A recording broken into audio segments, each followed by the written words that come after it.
Hi guys, today we are going to be continuing with creating another header style. In the previous tutorial, we covered how to create something simple, and this is what we created earlier, and we were doing that while referencing a sketch, which is this sketch. So I'll delete this because we're not going to be using this again today. Today we are going to be covering this sketch. So this sketch has two sections, or two main sections. The first section, which is the top header, contains the contact info section, which is the phone number and the email. And on the right, we have the social media block. Now, when we go down to the main header, it's still divided into three sections. We have the logo, we have the navigation links, and we have the third section, which contains the search icon and the sign in button. So we are going to start by creating this header. What I'm going to do is I'm going to reduce this frame, and we'll just call this header 1 just for the sake of the tutorial. And we're going to create another one. So I'll just duplicate this. So now we'll delete this because we don't need this.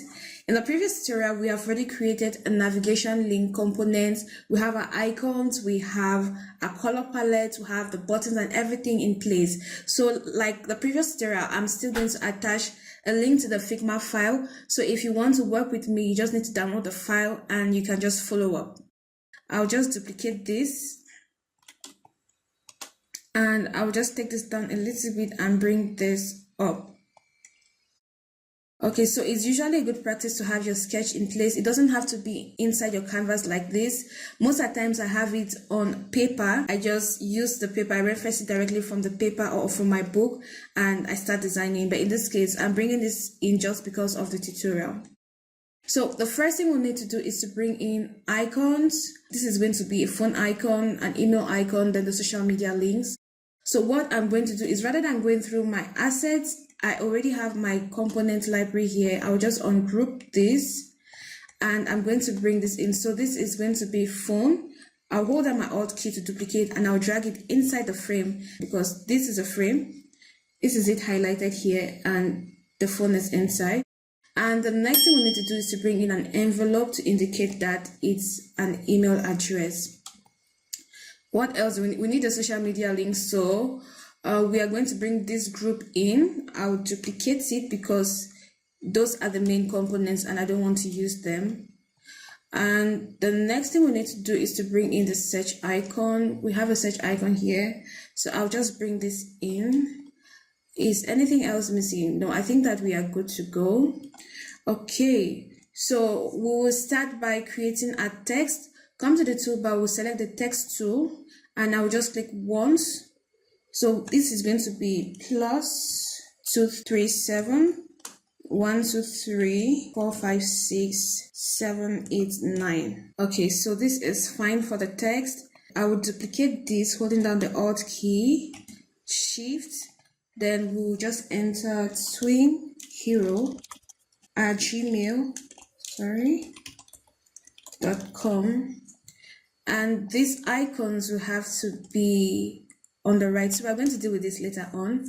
We're just bringing in all the components we need for our header too. So the next thing we're going to do is to bring in the logo. We'll bring in the logo. So we already know the name. So I'll just type in logo and I'll just bring this in because this is what I want us to use. And let's see what we need again. We need the navigation link components that we had earlier created. So I'll just bring in nav. And we'll bring this in. We could still have duplicated this, but I'm thinking that we should just stick to this. I think it's for tutorial purpose, so we should just create everything again from scratch. And this search is going to go here. Then we'll need a button again. We'll bring this in. Okay, now that we have all our components in place, we'll duplicate this to create a navigation. And what we are going to do this time around is, for the shop, we are going to add a drop down because here we don't have a drop down indicated here, but we are going to add it here.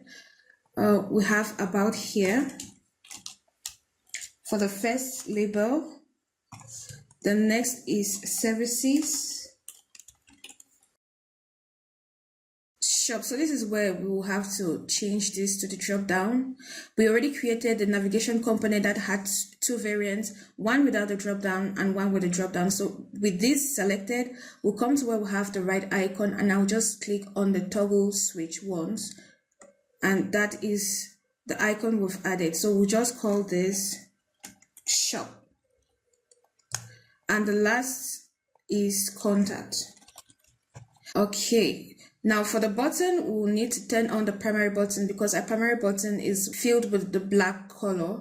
So we'll just change this to sign in. And I think we now have all our components in place.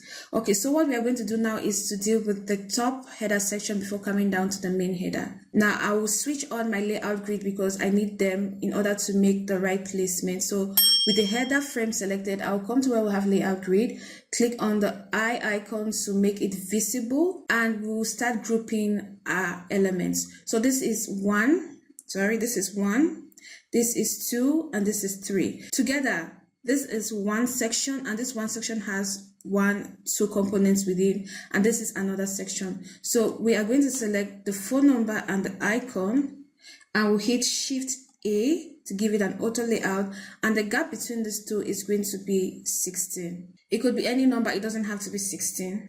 And we'll do the same thing for the email. We'll hit Shift A, and the gap is going to be 16. So we'll need to change the font type. So for this, we'll just hold Control, select Control Shift, and select the second one. And we're going to come to where we have the text style. We are going to apply a small style. So small is too small, so we are going to apply the caption instead. So caption fits better here. And I think we are okay with the icon. Let me see what the size of the icon is. No, I think we'll take it down a little bit. We'll give it 16.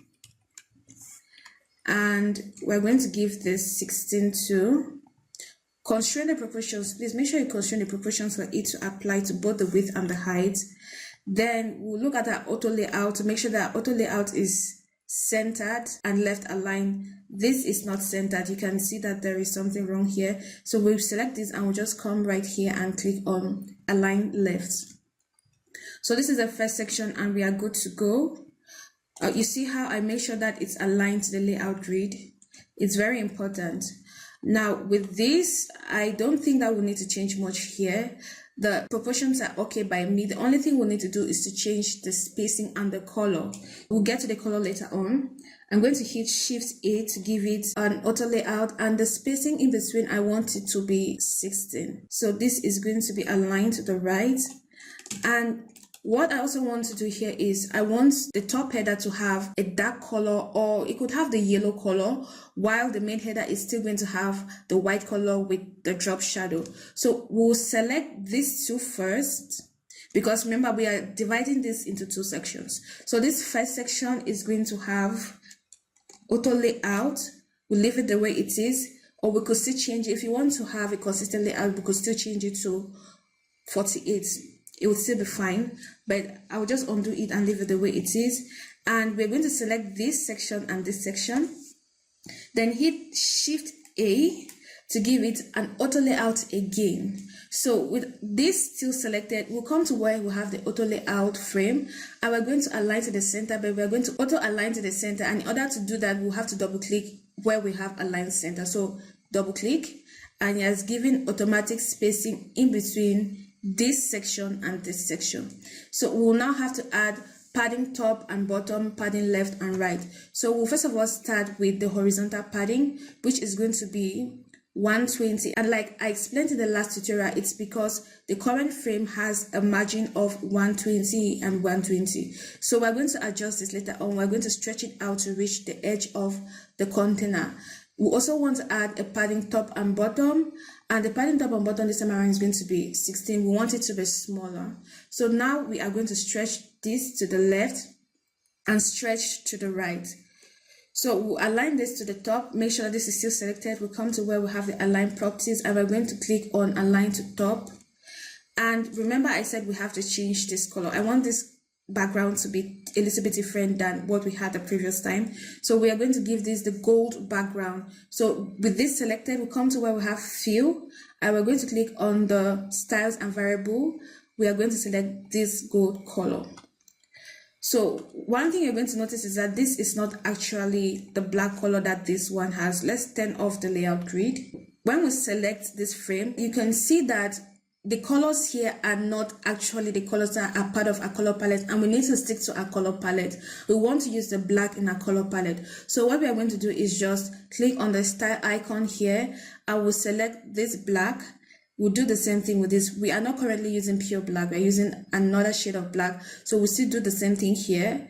And we're going to select the black in our color palette. So if you aren't using the Figma file that I've shared with you and you're following with your own tutorial files, then that's fine. Just make sure that the colors are going to at least match what you're going for. So we have created our top header. I think it looks fine to me. The next thing I'm going to do now is to work on the main header. So before we go to work on the main header, I want us to give our search icon the circle that has the outline. So we select our search icon, hit Shift A to give it an auto layout. And in order for us to see the changes, I just want us to add some of our attributes or some of our styles. So with this still selected, we'll come to where we have stroke. We'll just click on the plus icon and we are going to give this color, which is the black we have in our color palette. And I think this is fine. This is the weight. We could increase the weight or we could reduce it, but I want the weight to remain at 1. And let's see. So we are good to go. Just press enter on our keyboard. Now the next thing we need to do is to make sure that it has a fully rounded view. And with this still selected, we come to where we have our radius, the corner radius. Click on the local variable icons and we're going to scroll down to where we have the radius. We'll select the round value. It's going to give it a fully rounded view. So I think our search icon looks good for now. And let's see, something needs to be added here. We're going to add padding top and bottom. And the padding top is going to be 16. Our padding bottom is going to be 16 as well. So I think this works. This works for me. Now, the next thing we're going to do is to make sure that our elements are placed according to our layout grid. So with our header frame selected, I'm going to come back to where we have a layout grid. Click on the eye icon and we'll start by arranging our logo. I'll bring this here and we are going to reduce this to fit to our very first 2 columns. Now the next thing is the navigation links. I'm just going to select all of them. I'm going to hit Shift A to give it an auto layout, and the spacing in between them is going to be 16. Great. So the next one is going to be this. We select this. This is the last section, and we hit Shift A, and we are going to give it a spacing. Let's see what 16 looks like.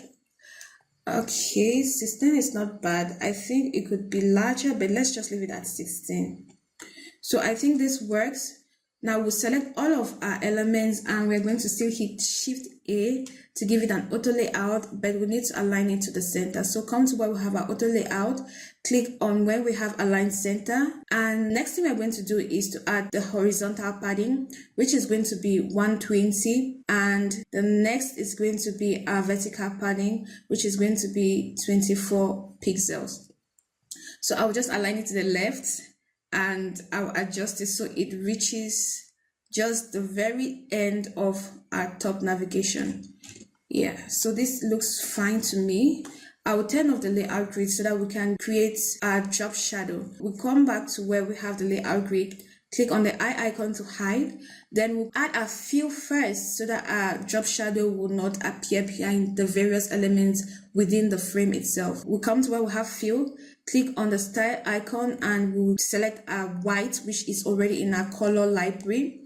Then we're going to come down to the effects tab and we're going to add a drop shadow by clicking on the plus button. Then we click on the effect settings icon and we're going to reduce this to 10. Our blur is going to be 24 and our y-axis or y value is going to be 12. So this is how you create a header that has a top and bottom section. Now we'll have to select both and group. I will still hit Shift A to give it an auto layout, but the gap is going to be 0. And let's not forget to add this to our component library. So with this still selected, we come to where we have a component icon and click once. So we've added this to our component library, and remember that it's important because if we are going to create multiple screens and we want to make any change, the minute we want to do that, we just need to go back to the main components, create or make the change, and then it's going to affect all the other screens that contain this same header. We've come to the end of our tutorial. Thank you so much for watching. I hope that you've learned a new trick. I hope that you're going to be using this in your next project. Feel free to play around with the items. You don't need to stick to the figures I use. You can use any figure you want. This is just a tutorial and it's supposed to serve as a guide.